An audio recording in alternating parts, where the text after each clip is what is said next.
We started with, I want to say, a 3.2, and now we're on 8. We have been Tesla Model S owners since 2012. It's a pretty early car. It's serial number 1391. I ordered my first Model S in April of 2011.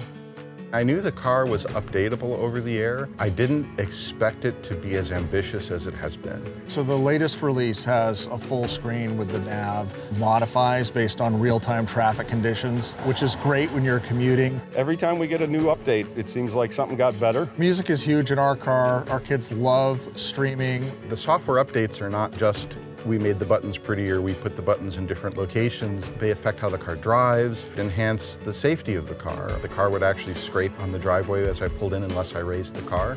That feature showed up. The car is already raising itself up to the right height. The great thing about every new Tesla software version is that it's familiar, but it's new. You sit in the car, it works. You need to navigate, you got the voice click, it's right there. So even in our classic 2012 car, it gets better with time. It's always an exciting time when a new release comes out.